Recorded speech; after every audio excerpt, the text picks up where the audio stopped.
is they can put that hatred aside, as Doe has done. And he actually introduced me to the chair of his home village, the man who damned him with that letter that blacklisted him forever, in the hopes that we could help his village. He was able to put that hatred aside and introduce me to that man, be friendly with him. He told me years ago that he still has not told his sons what happened to him. The murder of his grandfather and his mother and his brother, because in his words, I don't want to infect them with hatred. Well, I declare that. Well, thank you is a hollow term to both of you. I will rely on the gathering to advise us about what your wishes are. Would you like to ask some questions? Yeah, we can stay. Yes, Alex. Well, I struck particularly by your last remark. There's a novel, I can't remember which, I think it was by Saul Bellow, in which there's a line, there's a great hurt abroad in the world, and the key is not to pass it on. And I think with so much of the things that we've been talking with,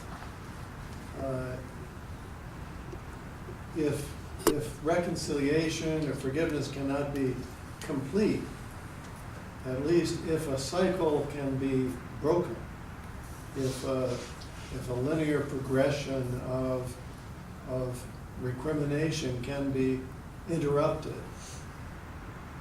then many things are possible.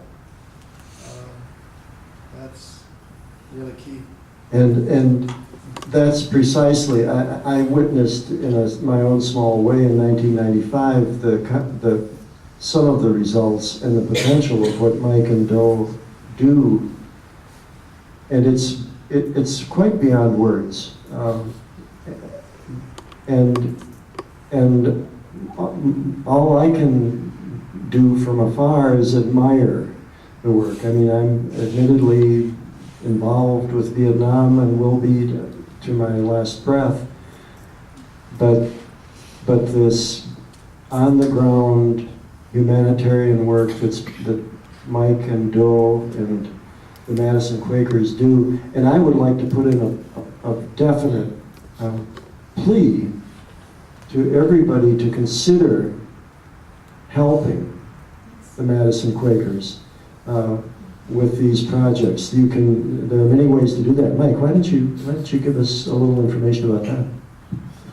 You know, I have a friend who listens to Wisconsin Public Radio, and he really hates it when somebody calls in and asks the guest the question, and then the guest will say, "I'm glad you asked that question." So I'm glad you asked that question. No, we're hurting. I mean, like every organization, we're badly hurt by the economy, the tanking of the economy. We don't get any money from the government. We get no money from corporations. We get no money from foundations. All the money comes from people like yourselves. And so to continue this work, we need your help. We have projects on hold because we don't have the funding. We, of course, want to continue expanding the loan fund program, maybe build more schools. But we've recently discovered, after all these years, that the wells that we thought were permanent and provided year-round water are not. During the summertime, they dry up because they're only dug down to bedrock. And now we've got a pilot project to dig through the bedrock to provide water for these mountainous villages, because now the women have to go up into the mountains where there's running water to do their bathing, do the laundry, and haul water back for cooking. But we can't pursue that because we just don't have the funding. So anything that you all could do to help would be greatly appreciated. Doe, would you like to comment? More questions? Yes. What do you think that it would cost to drill a well like that? What do you think would be the cost to drill a well like that, to complete the drilling of the well?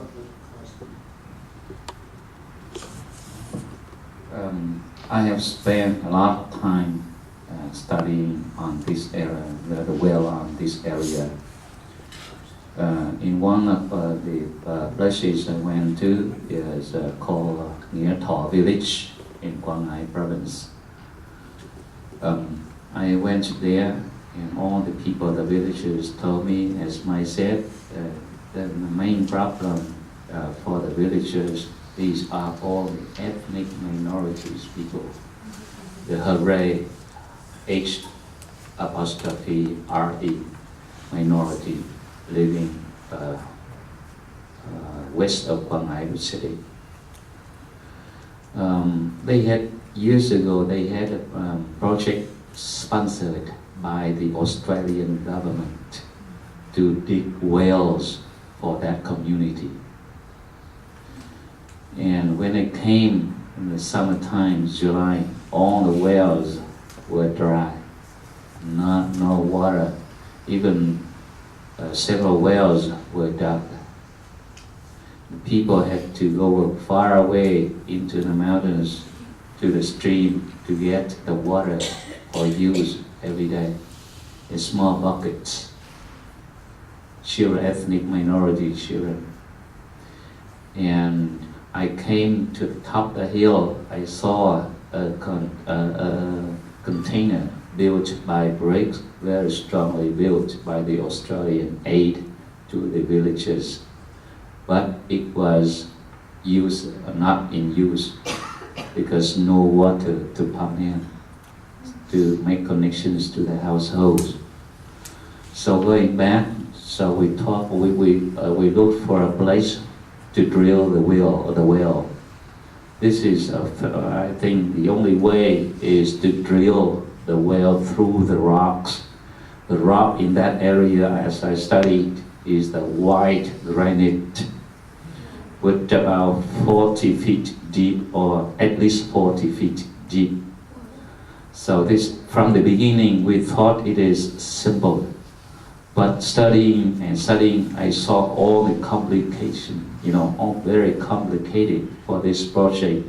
So we want to start one project as the experimental project in one place first to learn more experience about before moving to other projects. So I myself designed my own that project. First, I asked the well drillers and one contractor to come to that site to see the real geologic, foundation, so on, so they can they know what they should do. We walked around the village, and finally we found one place. And he said, "This is if drilling takes place, it would take about 1 week, 7 days at least, for a team of 5 drillers to drill day and night." Then the next problem comes is that when drilling the well, where can we get the water to cool the machine on the bit, the drilling bit, So that's another problem happens. So where is all the wells around are dry, and where can we get the water? So I rode my bike 2 miles away together with other people. So this is the canal, the irrigation canal. So we can get the water from the canal, put them in pump them in a tank, put on a truck, carry it to the right place where the communities needs the water for. So again and again, and totally, it all requires, and I think as my estimate is about, we have to build, we have to drill a well, we have to build a basin to pump the water in first. And I try to use the big basin built by the Australian aid to pump the water on that top of the hill. So only, that project I estimated about $3,000, but this is my first estimate and think about it. 3 or 30? 3,000, yeah. That's amazing. Three. I Yeah. thought he was gonna say a million. I Yeah. thought he was going to say 30. But this is very complicated, and they try to reduce the price as much as possible by making only use possible available, so that water, the villagers there can have water in their use. Thank you.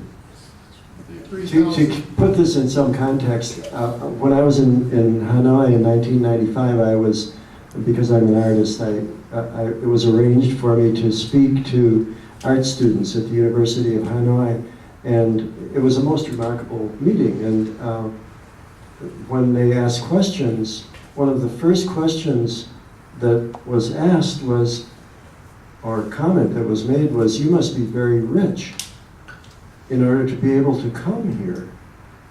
And it was an appropriate comment, even though I had done fundraising in my community to sponsor my trip. But it's important to bear in mind, I think though, that many people here might have been quite amazed to think that only $3,000 was needed to drill this to accomplish this very complicated project. So, is that true? I mean, is that- 3,000 might be 30,000 here. Yeah. Pardon? Is it for the whole thing or to get the water there to cool down the beds? It's to do the drilling and to do all this problematic work, yes. Here, the geologist advice would cost that at least. Right, yeah. So what's your website? Yeah.